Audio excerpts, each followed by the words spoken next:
నమస్తే, welcome to Sripavan news. ముందుగా headlines. ప్రముఖ క్యాన్సర్ వైద్యులు నోరి దత్తాత్రేయుడు రచించిన మొంటాడా టు మ్యాన్ హ్యాటన్ పుస్తకాన్ని ఆవిష్కరించిన ముఖ్యమంత్రి నారా చంద్రబాబు నాయుడు నోరి దత్తాత్రేయుడిని ప్రభుత్వ సలహాదారుడిగా నియమిస్తున్నట్లుగా వెల్లడి.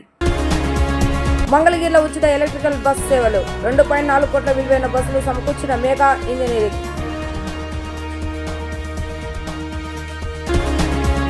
మార్చి 14వ తేదీన జరగనున్న పార్టీ ఆవిర్భావ సభకు ముమ్మరంగా ఏర్పాట్లు జరుగుతున్నాయన్న జనసేన పిఎస్సి చైర్మన్ మంత్రి నాదెండ్ల మనోహర్. కలుషిత ఆహారమే అనారోగ్యానికి కారణమని, రోగాలు రాకుండా చూసుకోవాల్సిన బాధ్యత మనపై ఉందని సీఎం చంద్రబాబు నాయుడు అన్నారు. అందుకోసమే రాష్ట్రంలో రానున్న 4 ఏళ్లలో 50 లక్షల ఎకరాల్లో ప్రకృతి సేద్యాన్ని ప్రోత్సహిస్తున్నట్లుగా ఆయన వెల్లడించారు. క్యాన్సర్ వైద్యంలో అత్యుత్తమ శిఖరాలు అధిరోహించిన నోరి దత్తాత్రేయుడిని ప్రభుత్వ సలహాదారుడిగా నియమిస్తున్నట్లుగా ఆయన తెలిపారు. ప్రముఖ క్యాన్సర్ వైద్యులు నోరి దత్తాత్రేయుడు రచించిన మొంటాడా టు మ్యాన్ హ్యాటన్ పుస్తకాన్ని చంద్రబాబు నాయుడు ఆవిష్కరించారు. ఈ సందర్భంగా ఆయన మాట్లాడుతూ అమరావతిలో త్వరలోనే క్యాన్సర్ హాస్పిటల్ నిర్మిస్తున్నట్లుగా వెల్లడించారు. మారుమూల గ్రామమైన మొంటాడాలో పుట్టి ప్రపంచాన్ని మెప్పించి ప్రపంచానికే సేవలు అందించిన దత్తాత్రేయుడు మన తెలుగువారు కావటం మనందరికీ గర్వకారణమని కొనియాడారు. ఆయన అదృష్టంతోనే పైకి రాలేదని, ప్రగాఢమైన సంకల్పంతో అచంచలమైన విశ్వాసంతో ముందుకెళ్లారని అన్నారు. దత్తాత్రేయుడు కుటుంబం వృత్తిలో ఉంటూ సేవలందిస్తున్నారని, వైద్య రంగంలో ఎన్నో అవార్డులు పొందారని, 50 ఏళ్ల పాటు క్యాన్సర్ వ్యాధికి సుదీర్ఘంగా సేవలందించారని ఆయన చెప్పారు. ఆకడ వారుగా వారు చెప్పారు ఏ విధంగా కష్టపడ్డాం. ఆయన జీవితం కూడా ఏదో అన్ని వడ్డించిన విస్తరి కాదు. అయితే ఒక మారుమూల గ్రామంలో పుట్టిన వ్యక్తి ఈరోజు మనం చూసినప్పుడు పమ్మిడిముక్కల మండలం మొంటాడా గ్రామం.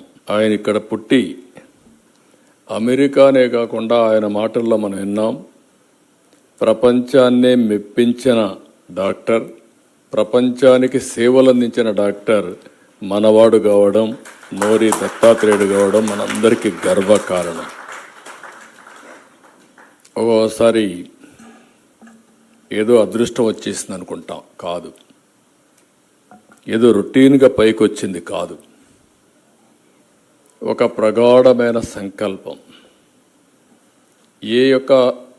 మీరు వ్యక్తుల్ని ఎవరిన చూడండి, ఒక వ్యక్తి సంకల్పంతో అచంచలమైన విశ్వాసంతో ముందుకెళ్తారు. అక్కడి నుంచి వాళ్ళకంటూ ఒక చరిత్ర సృష్టించి భావితరాలకు ఆదర్శం అవుతారు. అవి చూసినప్పుడు నాకు కొంతమంది జ్ఞాపకం వస్తారు. ఎన్టీ రామారావు కూడా ఇదే జిల్లాలో పుట్టి ఒక మామూలు కుటుంబంలో పుట్టి భవిష్యత్తులో కూడా అలాంటి వ్యక్తి మళ్ళా పుడతాడా అనే పరిస్థితి తీసుకొచ్చారంటే అది ఒక చరిత్ర. అలాంటి చరిత్ర సృష్టించారు. ఏ రంగంలో ఉన్నా అక్కడ చేసే పరిస్థితి వచ్చారు. వారి ప్రయాణాన్ని మనం విన్నాం. మామూలుగా ఇక్కడనే చదువుకొని అక్కడి నుంచి మీరు చూస్తే ఇక్కడే పియూసి, బిఎస్సి ఆంధ్ర జాతీయ కళాశాలలో పూర్తి చేసుకుని కర్నూలులో ఎంబీబీఎస్ చేసి ఉస్మానియాలో పీజీ చేసి అదే మరి గాంధీ ఆసుపత్రిలో కొన్నాళ్ళు ఉస్మానియా యూనివర్సిటీలో అనుబంధంగా ఉన్న రేడియం ఇన్స్టిట్యూట్ అండ్ క్యాన్సర్ హాస్పిటల్లో రెసిడెంట్ డాక్టర్గా పనిచేయడం. అక్కడ ఆయన ఒక సంకల్పం. ఓసారి భగవంతుడు కూడా కొన్ని అవకాశాలు ఇస్తారు. అందరి జీవితాల్లో మీరు చూస్తే ఒక్కొక్కరి జీవితంలో ఒక్కొక్క మలుపు తిరిగే సంఘటనలు వస్తూ ఉంటాయి. అలాంటి మలుపు తిరిగే సంఘటనలు అందిపుచ్చుకున్నవారు ఏ స్థాయికైనా రీచ్ అయ్యే పరిస్థితి వస్తారు. ఒకవేళ అలాంటి వచ్చినా వదిలిపెట్టిన వాళ్ళు అక్కడే ఉంటాం. ఆయన మీరు ఒకసారి చూస్తే అమెరికా నుంచి వచ్చినప్పుడు వాళ్ళు ఒక విజిటింగ్ కార్డు ఇస్తే ఆయన సంకల్పం, ఒక ఇంట్యూషన్ ఎట్లా పనిచేసిందంటే మళ్ళీ నేను అమెరికాకు పోవాలని అక్కడికి వెళితే ఒక చిన్న కాంటాక్ట్, ఆ కాంటాక్ట్లో కూడా మనం చూడాలి, అది ఒక మిరాకిల్. అంటే ఆయన సిన్సియారిటీ, ఆ డాక్టర్ని మెప్పించాడు ఆ వయసులో అంటే ఆయన సిన్సియారిటీ, ఆయన సబ్జెక్ట్ చూసిన తర్వాత ఈ కుర్రవాడికి భవిష్యత్తు ఉంది, ఎప్పుడైనా నువ్వు వస్తే నన్ను కలవమని చెప్పాడంటే అది నోరి దత్తాత్రేయ గారి గొప్ప విషయం అని చెప్పి కూడా నేను మీకు తెలియజేస్తున్నా. ఆ సంకల్పమే ఆయన్ని ముందుకు తీసుకెళ్ళింది. మంగళగిరి నియోజకవర్గ పరిధిలో ఉచిత విద్యుత్ బస్సు సేవలను మంత్రి లోకేష్ ప్రారంభించారు.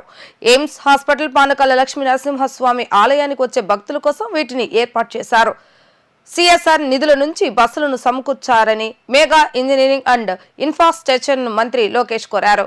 ఆయన విజ్ఞప్తిపై స్పందించిన ఎంఈఐఎల్ ఫౌండేషన్ 2.4 కోట్ల విలువైన 2 అత్యాధునిక ఎలక్ట్రానిక్ బస్సులు అందజేసింది. ఒకటి మంగళగిరి బస్టాండ్ నుండి ఎన్ఆర్ఐ జంక్షన్ వరకు డీజీపీ ఆఫీస్ మీదుగా ఎయిమ్స్ కు నడుస్తుంది. మరో బస్ మంగళగిరి బస్టాండ్ నుంచి ఎన్ఆర్ఐ జంక్షన్ మీదుగా పానకాల స్వామి గుడి వరకు నడపనున్నారు. ఎయిమ్స్ కు వెళ్లే బస్సు ఉదయం 6 గంటల నుంచి సాయంత్రం 6 గంటల వరకు, పానకాల స్వామి ఆలయానికి వెళ్లే బస్సు ఉదయం 7 గంటల నుంచి రాత్రి 8 గంటల వరకు ప్రయాణికులకు ఉచితంగా సేవలు అందించనుంది. కాకినాడ జిల్లా పిఠాపురం మండలం చిత్రాడ గ్రామంలో మార్చి 14వ తేదీన జరగనున్న పార్టీ ఆవిర్భావ సభకు ముమ్మరంగా ఏర్పాట్లు జరుగుతున్నాయని జనసేన పార్టీ రాజకీయ వ్యవహారాల కమిటీ చైర్మన్, రాష్ట్ర పౌర సరఫరాల శాఖ మంత్రి నాదెళ్ల మనోహర్ తెలిపారు. రైతు మహిళా ప్రతినిధులు మాట్లాడుతున్నారన్నారు. కూటమి ప్రభుత్వం చేపట్టిన సంక్షేమ కార్యక్రమాలు, భవిష్యత్తులో చేపట్టబోయే కార్యక్రమాలపై పవన్ మాట్లాడతారని ఆయన పేర్కొన్నారు. కాకినాడలో ఏర్పాటు చేసిన కంట్రోల్ రూమ్ లో మీడియా సమావేశంలో మంత్రి నాదెళ్ల మనోహర్ మాట్లాడుతూ ఈ సభ దాదాపు 5 గంటల పాటు సాగుతుందన్నారు. మన భాష, యాస, సంస్కృతిని ప్రతిబింబించేలా కల్చరల్ ప్రోగ్రామ్స్ ఏర్పాటు చేశామన్నారు. సభకు పెద్ద ఎత్తున కార్యకర్తలు, అభిమానులు తరలి రానున్న దృష్ట్యా వారికి ఎలాంటి ఇక్కట్లు ఎదురు కాకుండా జాగ్రత్తలు తీసుకుంటున్నామని అన్నారు. ముఖ్యంగా తిరుగు ప్రయాణంలో భోజనానికి ఇబ్బంది కలగకుండా ముఖ్యమైన 4 రహదారుల్లో భోజన వసతులు ఏర్పాటు చేస్తున్నామని అన్నారు. సభలో యువతకు మాట్లాడే అవకాశం కల్పించాలని పార్టీ అధ్యక్షుడు పవన్ కళ్యాణ్ ఆదేశించారని అన్నారు. 14వ తారీఖున జనసేన 12వ ఆవిర్భావ దినోత్సవానికి ముమ్మరంగా ఏర్పాట్లు చాలా ఉత్సాహంగా, ఒక ప్రణాళికబద్ధంగా మా గౌరవ శాసనసభ్యులు, గౌరవ పార్లమెంట్ సభ్యులు, వివిధ నియోజకవర్గాల్లో ఉన్న ఇన్ఛార్జీలు, జిల్లా అధ్యక్షులు, క్షేత్రస్థాయిలో ఉన్న మా జన సైనికులు, వీర మహిళలు కలిసికట్టుగా ఎప్పుడు లేని ఒక ఉత్సాహంతో ముమ్మరంగా ఏర్పాట్లన్నీ కూడా సాగుతూ ఉన్నాయి. అయితే ఇక్కడ మనం అందరం కూడా ప్రధానంగా చూడాల్సింది పిఠాపురంలో నిర్వహించుకోబోయే ఈ సభ ఖచ్చితంగా గతంలో ఎప్పుడు లేని విధంగా చక్కటి ఏర్పాట్లు, సౌకర్యాలు, అంత దూర ప్రయాణం చేసే ప్రతి ఒక్క నాయకుడికి, కార్యకర్తకి తిరుగు ప్రయాణంలో కూడా ఎక్కడ కూడా లోటు లేకుండా చూసుకోవాల్సిన బాధ్యత మీ అందరం కూడా చాలా జాగ్రత్తగా ప్రిపేర్ చేసుకుంటూ వస్తూ ఉన్నాం. సభ 4ంటికి ప్రారంభమై కొన్ని కల్చరల్ ప్రోగ్రామ్స్ మా పార్టీ అధ్యక్షులు పవన్ కళ్యాణ్ గారి ఆదేశాలతో యువతకు ప్రాధాన్యత ఇవ్వమని కోరడం జరిగింది.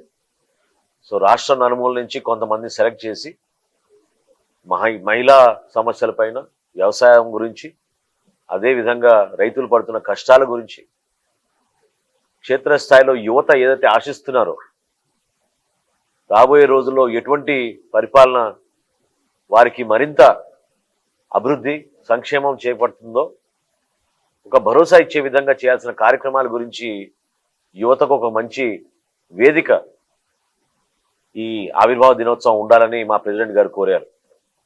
వాటికి అనుగుణంగా యువతని ప్రత్యేకంగా ఆహ్వానిస్తున్నాం. ఒక కొత్త ఆలోచనతోటి కల్చరల్ ప్రోగ్రామ్స్ కూడా మన సంస్కృతిని పెంచే విధంగా ఈరోజున్న మన యువతకు భవిష్యత్తులో మన పూర్వీకుల నుంచి మనం చాలా జాగ్రత్తగా కాపాడుకుంటూ ఇన్ని సంవత్సరాల నుంచి, ఇన్ని తరాల నుంచి నిలబెట్టుకున్న మన భాష, మన సంస్కృతి, మన కళాకారుల్ని అందరినీ కూడా గౌరవించుకుంటూ ఆ రోజు కార్యక్రమాలు మేము సిద్ధం చేస్తున్నాం. సభ పూర్తయిన తర్వాత ఆ సభా ప్రాంగణమే కాకుండా చుట్టుపక్కల కూడా హైవేలోనూ, గ్రామాల్లోనూ, అన్ని చోట్ల కూడా ప్రజలకి ఎక్కడ కూడా అసౌకర్యం కలగకుండా ఉండే విధంగా ప్రిపేర్ చేయమని మన పార్టీ అధ్యక్షులు పవన్ కళ్యాణ్ గారు కోరారు. దాని మేరకు మేము సిద్ధం. భారతదేశంలో ఇప్పటివరకు ఎవరు కూడా ఇట్లా ప్లాన్ చేస్తుండరు. నిజంగా వర్తమాన రాజకీయాల్లో ఈ విధమైన ఆలోచనలు పర్యావరణం గురించి ప్రత్యేకంగా ఒక నమ్మకంతో భవిష్యత్తు మనకు ఉండదు, మన పర్యావరణ జాగ్రత్త చూసుకోపోతే అనే ఆలోచనతోటి మా పార్టీ అధ్యక్షులు పవన్ కళ్యాణ్ గారు ఈ విధంగా కార్యక్రమాన్ని తీసుకొచ్చారు. సుమారు 5 గంటల పాటు జరిగే ఈ సభ 4ంటికి ప్రారంభం అవుతుంది. తప్పకుండా అనేక మంది నాయకులు అనేక అంశాలపైన కూటమిలో ఉన్నాం కాబట్టి మీ అందరం కూడా ఎంతో బాధ్యతతోటి రాబోయే రోజుల్లో చేయబోయే కార్యక్రమాలు ప్రభుత్వం చేపట్టిన కార్యక్రమాలు ఇప్పటివరకు మేము 9 నెలల్లో ఏ విధంగా ప్రజల్లోకి తీసుకెళ్ళగలిగాం ఆ కార్యక్రమాల గురించి కూడా మేము అందరం కూడా మాట్లాడతాం. వేసవిలో ప్రజలకు త్రాగునీటి సమస్య తలెత్తకుండా చర్యలు తీసుకుంటున్నామని ఎన్టీఆర్ జిల్లా కలెక్టర్ లక్ష్మీ షా చెప్పారు. త్రాగునీటి సరఫరాపై నిరంతర పర్యవేక్షణ చేసి నీటి సరఫరాలో ఎదురయ్యే ఇబ్బందులను అధిగమించి త్రాగునీటిని సరఫరా చేసేలా అధికారులను ఆదేశించడం జరిగిందని, దాతల సహకారంతో జిల్లా వ్యాప్తంగా చల్లటి మజ్జిగ తాగునీటిని సరఫరా చేసేలా చలివేంద్రాలు ఏర్పాటు చేసేలా చర్యలు తీసుకున్నామని ఆయన తెలిపారు. వేసవిలో కలెక్టర్ కార్యాలయానికి విచ్చేసే సందర్శకులు, అధికారులు, సిబ్బందికి దాహార్తిని తీర్చేందుకు ఆపద్బాంధువులు ట్రస్ట్ సహకారంతో కలెక్టరేట్ పింగళి వెంకయ్య సమావేశ మందిరం వద్ద ఏర్పాటు చేసిన మజ్జిగ సరఫరా కేంద్రాన్ని జిల్లా collector doctor G Lakshmi Shah ప్రారంభించారు. ఈ సందర్భంగా ఆయన మాట్లాడుతూ వేసవిలో ప్రజలకు తాగునీటి సమస్య తలెత్తకుండా ముందస్తు చర్యలు తీసుకుంటున్నామని అన్నారు. జిల్లా వ్యాప్తంగా 286 గ్రామ పంచాయతీలు, 794 ఆవాసాల్లో 19 సమగ్ర రక్షిత నీటి సరఫరా పథకాలు, 366 రక్షిత నీటి సరఫరా పథకాలు, 63 చిన్న రక్షిత నీటి సరఫరా పథకాలు, 439 డైరెక్ట్ పంపింగ్ పథకాలు, 7,917 చేతి పంపులు ఉన్నాయని, వీటితో పాటు 44 ప్రభుత్వ, 594 ప్రైవేట్ ఆర్ఓ ప్లాంట్స్ ద్వారా త్రాగునీటి సరఫరా జరుగుతుందని తెలిపారు. నీటి వనరులకు సంబంధించి ఫ్లషింగ్ లేదా పూడికతీత, బోరుబావులు, ఇతర బావులను లోతు చేయటం వంటి పనులను పూర్తి చేసి నీటి సరఫరాకు ఇబ్బంది కలగకుండా చర్యలు తీసుకోవడం జరిగిందన్నారు. ఎద్దరి ఉన్న ఆవాసాలకు ట్యాంకర్ల ద్వారా నీటిని సరఫరా చేయాలని అధికారులను ఆదేశించామని అన్నారు. సమ్మర్ మొదలైంది, ఎండలు కొంచెం ఎక్కువగా ఉన్నాయి. అందుకే ప్రతి రోజు ప్రతి ఆఫీసెస్లో, ప్రతి పబ్లిక్ ప్లేసెస్లో తాగునీటి అలాగే మజ్జిగ కూడా ఇవ్వడానికి ఆదేశాలు ఇవ్వడం జరిగింది. ప్రతి ఆఫీసెస్లో చేయాలని, అలాగే ఈరోజు కలెక్టరేట్లో కూడా చేశాము. సమ్మర్ యాక్షన్ ప్లాన్ భాగంగా ప్రతి దగ్గర ఇది చేయడం జరుగుతుంది. ముఖ్యంగా సోమవారం ఏదైతే పబ్లిక్ గ్రీవెన్స్ రిట్రెసల్ ఉంటుందో ఆ రోజు ఎక్కువ మంది పబ్లిక్ ఆఫీసర్స్ దగ్గరికి వస్తుంటారు, ఆఫీసర్ని అధికారులను కలవడానికి. కాబట్టి అక్కడ అన్లిమిటెడ్ ఇట్లాగా మజ్జిగ అలాగే వాటర్ సరఫరా చేయడానికి ప్రతి ఒక్కరికి ఆదేశాలు ఇవ్వడం జరిగింది. జిల్లాలో ప్రతి ఆఫీసెస్లో మండల ఆఫీసు, తహసీల్దార్ ఆఫీసు, డివిజన్ ఆఫీసు, ఇలాగే కలెక్టరేట్లో చేశాము. అన్ని చోట్ల చేయండి అని చెప్పాము. ఇది పబ్లిక్ ఇన్కన్వీనియన్స్ జరగకుండా, ఎందుకంటే చాలా దూరం నుంచి ఎండలో వస్తారు, ఇక్కడ ఇప్పుడు వడదెబ్బలు అవన్నీ ఎక్కువ జరుగుతుంటాయి కాబట్టి వాళ్ళకేమో ఇబ్బంది జరగకుండా వాటర్ మళ్ళీ మజ్జిగ నీళ్ళు ఎప్పుడూ అవైలబుల్ ఉండాలనే ఉద్దేశంతో అది ఫ్రీ ఆఫ్ కాస్ట్ ఇవ్వండి అని చెప్పడం జరుగుతుంది. దీనికి ప్రస్తుతానికైతే కలెక్టరేట్ నుంచి ఆఫీసర్స్ నుంచి చేస్తున్నాము.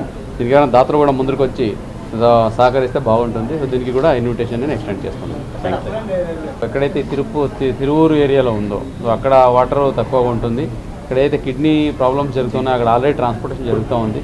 ఇదే కాకుండా సమ్మర్ యాక్షన్ ప్లాన్ భాగంగా అన్ని బోర్స్ని ఫ్రెషింగ్ చేసి దాన్ని మళ్ళీ రీడ్రిల్లింగ్ చేసుకుంటూ వాటర్ స్కేర్సిటీ ఎక్కడ లేకుండా ఏదైనా బోర్స్ రిపేర్కి వస్తే దాన్ని వెంటనే రిపేర్ చేసి చేయడానికి ఆల్రెడీ ప్రణాళిక చేపడుతున్నాము. అది ప్రతి గ్రామ పంచాయతీ పరిధిలో, సో ప్రతి మండలంలో ఇది జరుగుతూ ఉంది. సో సమ్మర్లో ఎక్కడ తాగునీటి ఇబ్బంది లేకుండా, అలాగే తాగునీటికి ఎక్కడ కొరత, అలాగే క్వాలిటీ కూడా తగ్గకుండా సో అవి చూసుకోవడానికి సమ్మర్ యాక్షన్ చేపడుతున్నాము.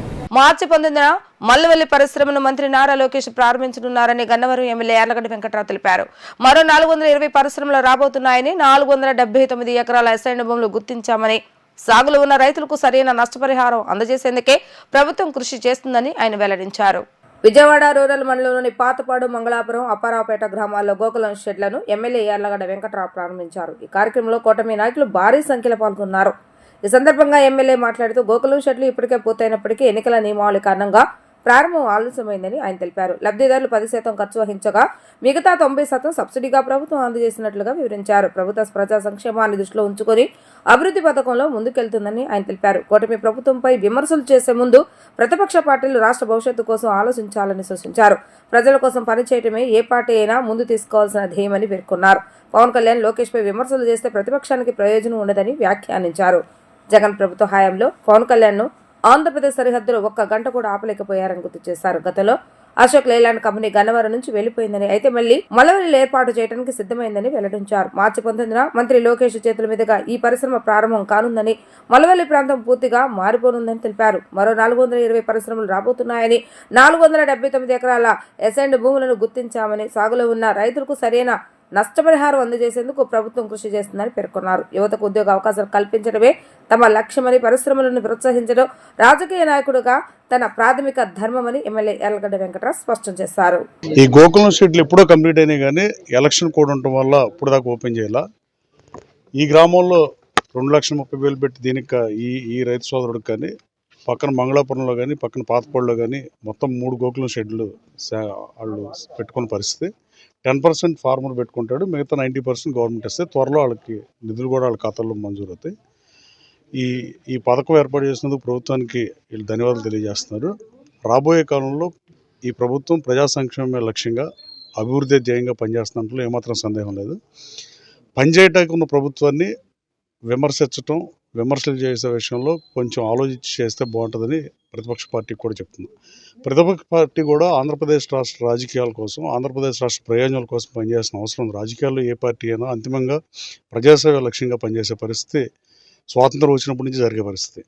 కానీ పవన్ కళ్యాణ్ గారు విమర్శిస్తేనో, లోకేష్ గారిని విమర్శిస్తేనో ఏమీ రాదు. ఈ రాజకీయ విమర్శల వల్ల మీ మీడియాలో కాసేపు హైలైట్ అవ్వడం తప్ప రాష్ట్రానికి అనుకునే ప్రయోజనం ఏమి లేదని నేను భావిస్తున్నా. పవన్ కళ్యాణ్ గారిని కనీసం ఆయన 1 గంట సేపు ఆపలేకపోయారని చెప్పా కోదాటి దగ్గర, ఆ రోజు ప్రభుత్వ అధికారంలో ఉన్నప్పుడు. అది పవర్ స్టార్ పవర్ అతనికి ఆయనకి. అలాగే లోకేష్ బాబు తనకు శాఖ కాకపోయినా, తన శాఖ కాని శాఖ అయినా 20 లక్షల ఉద్యోగాలకి 20 లక్షల మంది నిరుద్యోగ యువతకు ఉపాధి అవకాశాలు లక్ష్యంగా పనిచేస్తానని చెప్పిన హామీ మేరకు పనిచేస్తున్నాడు.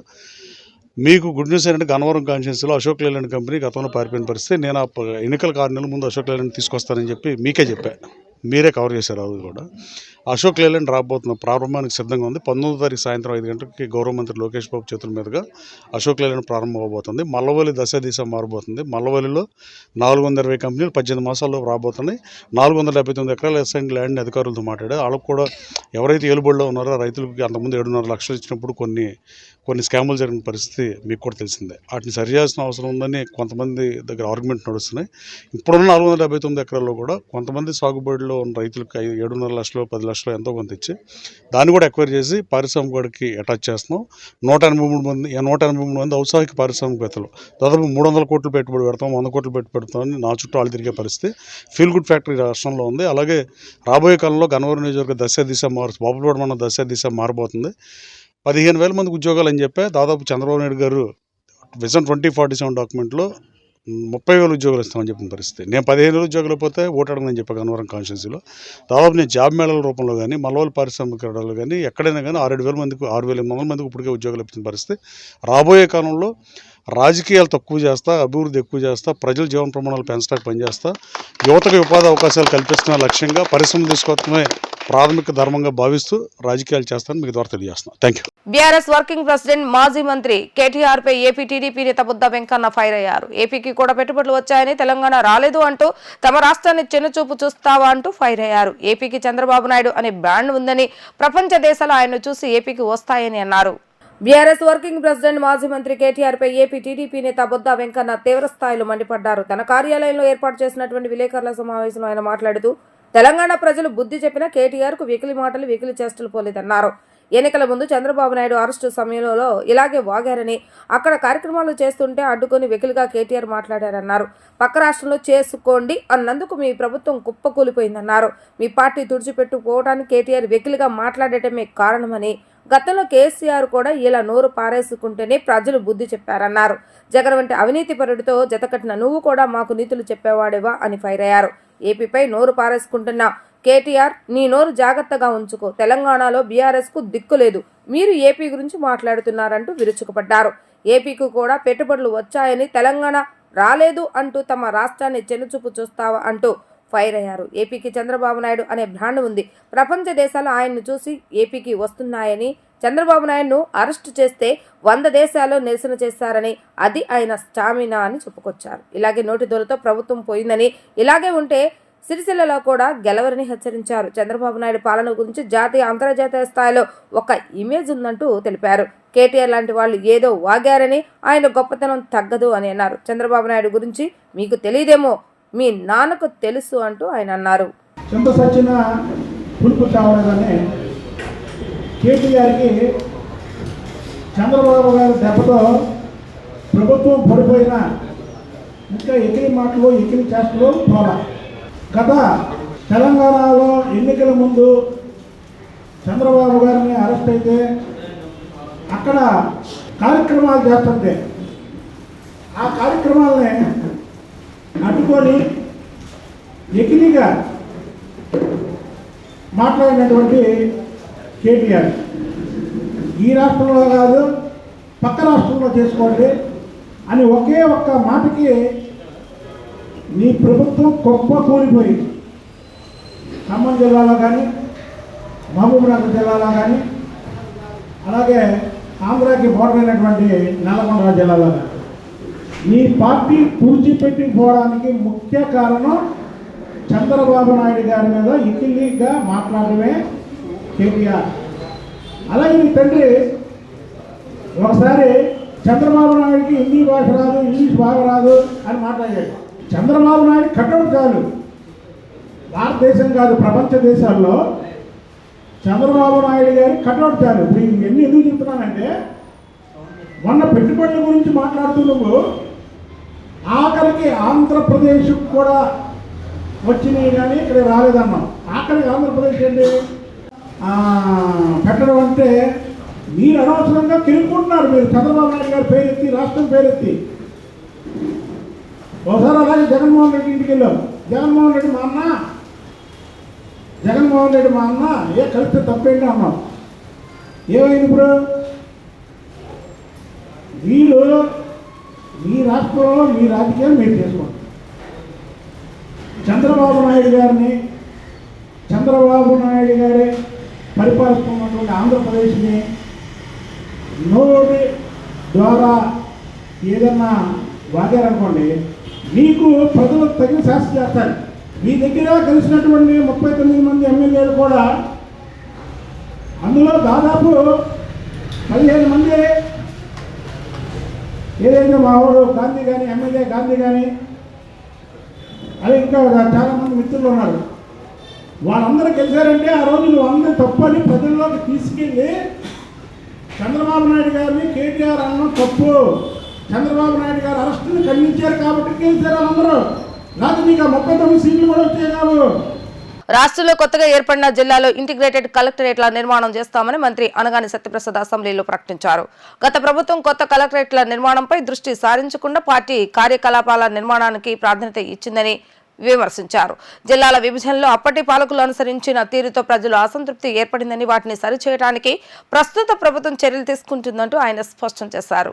రాష్ట్రంలో కొత్తగా ఏర్పడిన జిల్లాలో కలెక్టరేట్లు, రెవెన్యూ డివిజన్ కార్యాలయాలు, అవసరమైన చోట తహసీల్దార్ కార్యాలయాలు నిర్మించేందుకు ప్రభుత్వం కృషి చేస్తుందని సోమవారం శాసనసభలో ఈ అంశంపై అడిగిన ప్రశ్నకు రెవెన్యూ, రిజిస్ట్రేషన్ అండ్ స్టాంప్స్ శాఖ మంత్రి అనగాని సత్యప్రసాద్ సమాధానం ఇచ్చారు. రాష్ట్ర ఆర్థిక పరిస్థితిని దృష్టిలో ఉంచుకుని ఈ నిర్మాణాలను దాతల సహాయంతో చేపట్టేలా కసరత్తు చేస్తున్నామని మంత్రి తెలిపారు. నిధుల సేకరణ, వినియోగ విధానాలపై అధికారులు అధ్యయనం చేస్తున్నారని చెప్పారు. గత ప్రభుత్వం కొత్త కలెక్టరేట్ల నిర్మాణంపై దృష్టి సారించకుండా పార్టీ కార్యాలయాల నిర్మాణానికి ప్రాధాన్యత ఇచ్చిందని ఆయన విమర్శించారు. జిల్లాల విభజనలో అప్పటి పాలకులు అనుసరించిన తీరుతో ప్రజల్లో అసంతృప్తి ఏర్పడిందని, వాటిని సరిచేయడానికి ప్రస్తుత ప్రభుత్వం చర్యలు తీసుకుంటుందని ఆయన స్పష్టం చేశారు. మూలధన పెట్టుబడి కోసం పేర్కొన్న ప్రత్యేకమైనటువంటి సహాయంతో కేంద్ర ప్రభుత్వ సహాయంతో అధ్యక్ష కలెక్టరేట్ కాంప్లెక్స్లు, అలాగే రెవెన్యూ డివిజన్ కార్యాలయంలో, తహసీల్దార్ కార్యాలయం కూడా మనం నిర్మిద్దామని చెప్పేసి ఒక ప్రతిభాంతో ముందుకున్నాం అధ్యక్ష. దానికి 1434 కోట్ల రూపాయలు అవుతాయి అధ్యక్ష. అయితే ఎలాగైతే పెద్దలు ప్రశాంతిగా చెప్పారో అధ్యక్ష, అన్ని పంచాయతీరాజ్ అవ్వచ్చు, ఇరిగేషన్ అవ్వచ్చు, R&B అవ్వచ్చు, DMHO అవ్వచ్చు, education, district registrar, animal husbandry, agriculture, PD housing, social welfare, district Panchayati Raj office, district supply office, horticulture, district treasury, forest, fisheries, AD, land survey, women and child welfare, AD welfare and differently aided chief planning office అధ్యక్ష. అధ్యక్ష, ఇవన్నీ కూడా ఒకే దగ్గర ఉండి చేయాలని చెప్పే ఆలోచనతో ఈ ప్రభుత్వం ముందుకెళ్తా ఉంది అధ్యక్ష. అయితే అధ్యక్ష, మనందరికీ కూడా తెలుసు అధ్యక్ష ఆర్థిక పరిస్థితి ఎలా ఉందో. అంటే గత ప్రభుత్వం అధ్యక్ష వాళ్ళ పార్టీ ఆఫీసులు నిర్మించాలి అనే ఉన్నటువంటి తపన ఈ యొక్క కలెక్టరేట్ ఆఫీసులు కానీ, ఇలాంటి తహసీల్దార్ ఆఫీసులు కానీ నిర్మించాలని ఎక్కడ కూడా లేదు అధ్యక్ష. మనం చూస్తా ఉన్నాం అధ్యక్ష, వాళ్ళకి 26 జిల్లాల్లో కూడా అద్భుతమైన ప్యాలెస్ లాంటి పార్టీ ఆఫీస్ కట్టారు, కానీ ఎక్కడ కూడా ఈ కలెక్టరేట్లు కట్టియాలని చెప్పేసి ఎక్కడ ఆలోచన చేయలేదు అధ్యక్ష. మనం నిజంగా అధ్యక్ష ఈ సభ ద్వారా, మీ ద్వారా నేను ఇక్కడ మన డిప్యూటీ స్పీకర్ గారిని అభినందిస్తున్నాను అధ్యక్ష. ఎందుకంటే అధ్యక్ష ఎప్పటి నుంచో కూడా వాళ్ళ ప్రాంతంలో కబ్జాకు పోయినటువంటి భూమిని వెనక్కి తీసుకుని ఒక మంచి ఆలోచనతో ఎంతోమంది దాతలతో కూడా డబ్బులు తీసుకుని 50% వాళ్ళు పెట్టుకునే విధంగా, 50% గవర్నమెంట్ పెట్టే విధంగా ఒక ప్రతిపాదనతో ముందుకు వచ్చారు అధ్యక్ష. అట్లనే మనం గౌరవ ముఖ్యమంత్రి గారు కూడా, ఎందుకంటే ఆర్థిక పరిస్థితి బాగాలేదు, తప్పకుండా అన్ని సౌకర్యాలు కల్పించి అధికారులు మంచి సౌకర్యాల్లో పనిచేస్తేనే మంచి పరిపాలన సుపరిపాలన ఇవ్వగలని చెప్పే లక్ష్యంతో P4 మోడల్లో కూడా ముందుకు వస్తా ఉన్నాం అధ్యక్ష. అలాగే అధికారులందరూ కూడా అధ్యయనం చేస్తా ఉన్నారు ఎలాంటి మోడల్ చేస్తే బాగుంటుంది. ఎందుకంటే దశాబ్దాల తర్వాత అయినా కూడా మళ్ళీ ఇలాంటి సైకోలు ఎప్పుడైనా వస్తే అలాంటి పెట్టుబడిదారులకు ఇబ్బందిగా అవ్వకూడదని చెప్పే విధంగా ఎస్క్రో అకౌంట్లో పెడితే బాగుంటుందా లేదా ఇంకా వేరే విధంగా చేస్తే బాగుంటుందా అనేది కూడా అధ్యయనం చేస్తా ఉన్నాం అధ్యక్ష. అలాగే అధ్యక్ష, ఏదైతే రవికుమార్ రెడ్డి గారు అధ్యక్ష గత ప్రభుత్వంలో జరిగినటువంటి లోపాలన్నీ కూడా ఇప్పుడు సరి చేస్తా ఉన్నాం అధ్యక్ష. తప్పకుండా లోపాలని అన్ని కూడా సరి చేసుకుని చర్యలు తప్పకుండా తీసుకుంటాం అధ్యక్ష. వంగవీటి మోహనరంగ మరణించిన నేటికి రంగా పేరు రాజకీయాలను ప్రభావితం చేస్తూనే ఉన్నాయని వంగవీటి మోహనరంగ సోషల్ ఆర్గనైజేషన్ సభ్యులు అన్నారు. జిల్లాకు ఆయన పేరు పెట్టాలని సమావేశంలో తీర్మానించారు. వంగవీటి మోహనరంగ కుమారుడు రాధా గత ఎన్నికల్లో రాష్ట్ర వ్యాప్తంగా పర్యటించి కూటమి విజయానికి కృషి చేశారని ఆయన గుర్తు చేశారు. ఆర్గనైజేషన్ ఆధ్వర్యంలో నగరంలో వంగవీటి మోహనరంగ అభిమానుల ఆత్మీయ సమావేశం నిర్వహించారు. సమావేశానికి అతిథులుగా వివిధ పార్టీలకు చెందిన నాయకులు పాల్గొని రంగ పట్ల తమ అభిమానాన్ని చాటుకున్నారు. ఉమ్మడి కృష్ణా జిల్లాలో కృష్ణా జిల్లాకు వంగవీటి మోహనరంగ పేరు పెట్టాలని, ప్రభుత్వ పథకాలలో ఏదో ఒక పథకానికి రంగా పేరు పెట్టాలని సమావేశంలో తీర్మానించారు. వంగవీటి మోహనరంగ కుమారుడు రాధా గత ఎన్నికల్లో రాష్ట్ర వ్యాప్తంగా పర్యటించి కూటమి విజయానికి కృషి చేశారని గుర్తు చేశారు. రాధాకు ఎమ్మెల్సీ పదవి ఇచ్చి మంత్రివర్గంలో చోటు కల్పించాలని కోరారు. ఉప ముఖ్యమంత్రి పవన్ కళ్యాణ్ అధికారంలోకి వస్తే రంగాకు సముచిత స్థానం కల్పిస్తామని పలు సమావేశాల్లో అన్నారని అన్నారు. కృష్ణా జిల్లాకు వంగవీటి మోహనరంగ పేరు పెట్టి కూటమి ప్రభుత్వం చిత్తశుద్ధి చాటాలని అన్నారు. రంగా పేరు పెడితే రాబోయే 20 సంవత్సరాలు కూటమి ప్రభుత్వమే అధికారంలో ఉండేలా రంగా అభిమానులు కృషి చేస్తారని అన్నారు. రంగా గారు అంటే ఒక వైబ్రేషన్ అన్న విషయం అందరికీ తెలుసు. చిన్న పెద్ద కుల మత వర్గాల అభిప్రాయం. ఆయన మరణించి ఇప్పటికీ 37 సంవత్సరాల పై మాటే. అయినా సరే ఈ రోజుకి కూడా రంగా రంగా రంగా ప్రజల హృదయాలు రంగా, పేద ప్రజలు గుండె చెప్పుడు రంగా. కాబట్టి ఈ రోజు కూడా రంగా గారి విగ్రహం లేని గ్రామం లేదు, రంగా గారు అభిమాని లేని సందు లేదు. అది అందరికీ తెలుసు. ప్రతి ఎలక్షన్ ముందు ప్రతిసారి రంగా గారు ఆయన వాడుకుంటాం, తర్వాత మార్చుకుంటాం. కాకుండా రంగా గారి అభిమానంతో రంగా గారి అభిమానులు అందరి తరపున కృష్ణా జిల్లాకు జిల్లాకు కానీ లేదా ప్రభుత్వ పథకాలకు కానీ ఏదో ఒక పథకానికి, అలాగే గన్నవరం విమానాశ్రయానికి కానీ అలాగే ఏదో ఒక రంగారెడ్డి ఎన్డీఏ కూటమి కాకి మా డిప్యూటీ ముఖ్యమంత్రి గారు చెప్తున్న 15 సంవత్సరాల కూటమి అనగా 20 సంవత్సరాలు ఉంటాం. ఆయన రంగా గారి పేరు మాకు చేస్తే ఆంధ్రప్రదేశ్ రంగాభిమానులందరికీ కృతజ్ఞత బద్దులేండి. 20 సంవత్సరాలు ఎన్డీఏ కూటమి ఉండేట్టుగా మా అభిమానం చాటుకుంటామని తెలియజేస్తున్నాను. అలాగే ఏంటంటే ఎమ్మెల్సీ అన్నది రాధాబాబు అన్నది అది ప్రభుత్వం ఇది బట్టి ఇవ్వాలి. రంగా గారి ఎలక్షన్ ముందు ఆయన కూడా టికెట్ లేకుండా ఏమి లేకుండా చేశారు కాబట్టి ఆయనకి ఎమ్మెల్సీ ఇచ్చి మంత్రి పదవి ఇస్తే ఆయన ఒక స్థాయి కల్పించాలి మేము కోరుకుంటున్నాం. ముఖ్యంగా రంగా గారి పేరు మీద వంగవీటి మోహన గారి పేరు మీద ఒక గన్నవరం విమానాశ్రయానికి కానీ అవుటర్ రింగ్ రోడ్ కానీ పొల్లమండి శివాజీ గారు మా సీనియర్ రంగా గారి అభిమాని కాంగ్రెస్ నాయకులు మొదట ఆయన ఈ మధ్యకాలంలో ఆయన వెలిగెత్తారు. ఆయనకు రంగా సోషల్ ఆర్గనైజేషన్ తరఫున మాకు అభినందనలు తెలియజేస్తున్నాము. అలాగే గన్నవరం విమానాశ్రయానికి కానీ కృష్ణా జిల్లా కానీ ఏదో ఒక జిల్లా కృష్ణా జిల్లా కానీ ఏదో ఒక జిల్లాకి కానీ రాష్ట్ర కేంద్ర ప్రభుత్వ పథకాలకు కానీ ఏదో ఒక నామం పెట్టి రంగారి పేరు పెట్టి మా కృతజ్ఞత తెలియజేయాల్సిందిగా కోరుకుంటాం. కాపునాడు రాష్ట్ర అధ్యక్షులు పిల్ల వెంకటేశ్వర 85వ పుట్టినరోజు కార్యక్రమం పిల్ల శ్రీదేవి ఆధ్వర్యంలో కౌతావారి సత్రంలో ఘనంగా నిర్వహించారు. ఈ కార్యక్రమానికి ఆల్ ఇండియా కాపు ఫెడరేషన్ స్టేట్ ఆర్గనైజేషన్ సెక్రటరీ అలా తారక రామారావు ముఖ్య అతిథిగా హాజరై మాట్లాడుతూ పిల్ల వెంకటేశ్వర అన్ని ప్రభుత్వాల ముఖ్యమంత్రులతో కాపు ఎమ్మెల్యేలతో కాపు సమస్యల మీద పోరాడిన నాయకుడు పిల్ల వెంకటేశ్వర అని కొనియాడారు. ఆయన కోవిడ్లో చనిపోవడం చాలా బాధాకరమని అన్నారు. ఇక ముందు కూడా ఆయన కార్యక్రమాలు ఘనంగా నిర్వహిస్తామని ఆయన వెల్లడించారు. ఈరోజు మన కాపు నాయకులు పిల్ల వెంకటేశ్వరరావు గారి 85వ జయంతి సందర్భంగా ఈ కౌతావారి సత్రంలో పిల్ల శ్రీదేవి గారి ఆధ్వర్యంలో ఈ కౌతావారి సత్రంలో ఈ కార్యక్రమాన్ని ఏర్పాటు చేసి పిల్ల వెంకటేశ్వరరావు గారి శిష్యులు అయినటువంటి నాని కానీ అంజిబాబు కానీ చిన్ని కానీ రాంబాబు గారు కానీ ఇంకా ఇక్కడ ఉన్నటువంటి అందరినీ పిలిచి ఈ కార్యక్రమాన్ని చేయటం చాలా సంతోషకరం. అలాగే ఆయన గత కోవిడ్ సమయంలో చనిపోయినటువంటి విధానం చాలా బాధాకరం. ఆయన ఉన్నటువంటి ఆయన చేసినటువంటి సేవలు ఈ కాపు కమ్యూనిటీకి చాలా అమోఘం. అలాగే ఆయన లేని లోటు ఈ కాపు సంఘానికి తీరని విధంగా ఉందనేటువంటి విధానం చాలా సుస్పష్టం. అలాగే మేము ఎవరైతే ఉన్నామో ఆయన శిష్యులుగా రాబోయే రోజుల్లో కూడా ఆయన వర్ధంతి కానివ్వండి, ఆయన జయంతి కానివ్వండి, ఈ కార్యక్రమాలు మాకు తెలిసినటువంటి సందర్భంలో మేము ఆయనకి ఎల్లవేళలా ఆయన కార్యక్రమాలకి వచ్చి జయప్రదం చేసే విధంగా మేము ఉంటామని ఈ సభాముఖంగా పిళ్ళ శ్రీదేవి గారికి మాటిస్తున్నాము. వార్తలు ముగించే ముందు హెడ్లైన్స్ మరొకసారి. ప్రముఖ క్యాన్సర్ వైద్యులు నోరి దత్తాత్రేయుడు రచించిన మొంటాడా టు మ్యాన్ హ్యాటన్ పుస్తకాన్ని ఆవిష్కరించిన ముఖ్యమంత్రి నారా చంద్రబాబు నాయుడు. నోరి దత్తాత్రేయుడిని ప్రభుత్వ సలహాదారుడిగా నియమిస్తున్నట్లుగా వెల్లడి. మంగళగిరిలో ఉచిత ఎలక్ట్రికల్ బస్ సేవలు, 2.4 కోట్ల విలువైన బస్సులు సమకూర్చిన మెగా ఇంజనీరింగ్.